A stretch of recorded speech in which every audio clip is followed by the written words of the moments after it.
Hi hello नमस्कार, स्वागत आहे तुमचं गार्डनिंग विथ सुवर्णा या आपल्या यूट्यूब चॅनलमध्ये। मोगऱ्याला सुंदर अशी फुलं आलेली आहेत। मोगरा एक आकर्षक आणि सुगंधी फुलझाड। मोगऱ्याची फुलं तर उत्साहाचं प्रतीक आहेत। गार्डनिंगची आवड असणाऱ्या प्रत्येकाला हा आनंद आणि सुगंध देणारा मोगरा आपल्या अंगणामध्ये फुलावा बहरावा असे वाटते। आजच्या व्हिडिओमध्ये मी तुमच्याशी शेअर करणार आहे की मोगऱ्याच्या प्लांटची काळजी कशी घ्यायची, त्याचप्रमाणे मोगऱ्याला भरपूर फुले येण्यासाठी कोणत्या टिप्स फॉलो करायच्या याविषयीची माहिती। त्यासाठी व्हिडिओ शेवटपर्यंत पहा। मोगऱ्याचा मुख्य सीझन असतो तो म्हणजे उन्हाळा आणि पावसाळा। या दोन सीझन मध्ये मोगऱ्याला भरपूर फुले येतात। मोगऱ्याच्या प्लांटला इतर प्लांटपेक्षा जास्त सूर्यप्रकाशाची आवश्यकता असते।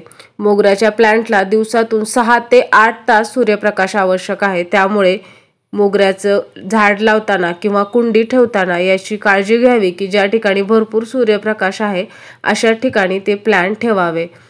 इनडायरेक्ट सनलाइट सुद्धा मोगऱ्याला चालत नाही। इनडायरेक्ट सनलाइट मध्ये मोगरा ठेवला तर त्याच्या झाडाची वाढ थांबते आणि फुले सुद्धा येत नाहीत। मोगऱ्याला इतर फुलझाडांपेक्षा पाणी सुद्धा जास्त प्रमाणात लागते। उन्हाळ्यामध्ये नियमितपणे मोगऱ्याला पाणी देणे खूप गरजेचे आहे।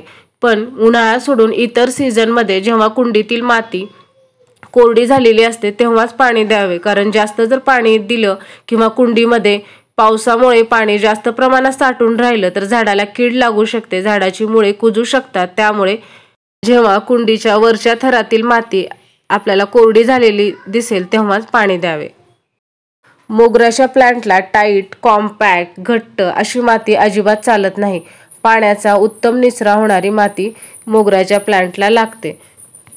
मोगऱ्याचं रोप लावताना जेव्हा आपण कुंडी भरतो तेव्हा त्यामध्ये 50% नॉर्मल माती, 30% कंपोस्ट किंवा वर्मी कंपोस्ट किंवा कुजलेलं शेणखत मिक्स करा आणि 10% वाळू आणि 10% कोकोपीट मिक्स करा। त्यामुळे कुंडीतील माती आहे ती जास्त कॉम्पॅक्ट होणार नाही, टाईट होणार नाही आणि आपल्या झाडाची वाढ अगदी व्यवस्थित होईल। मोगऱ्याच्या प्लांटला खत देताना सुद्धा खूप विचारपूर्वक द्यावा लागतो, कारण नायट्रोजन युक्त खते जर जास्त प्रमाणात दिली गेली तर झाडाची वाढ तर भरपूर होते पण त्याला फुले येत नाहीत।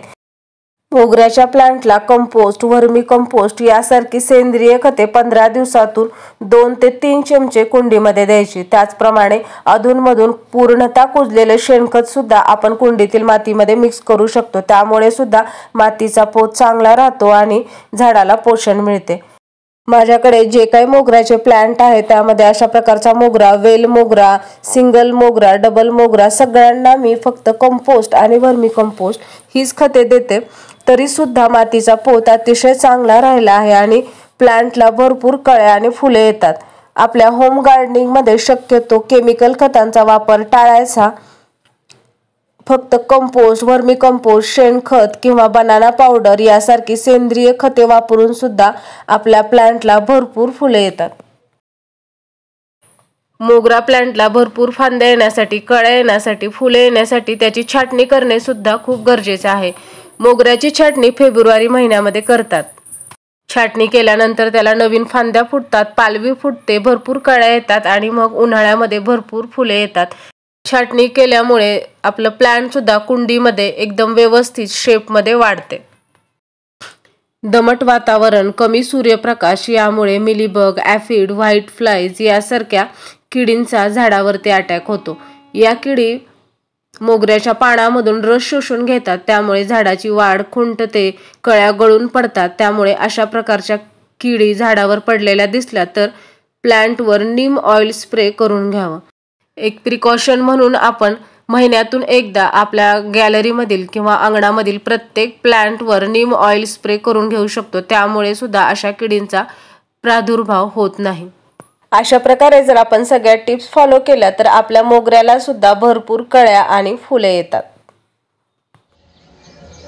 आजचा व्हिडिओ जर तुम्हाला आवडला असेल तर लाईक करा, शेअर करा आणि आपल्या चॅनलला सबस्क्राईब करा।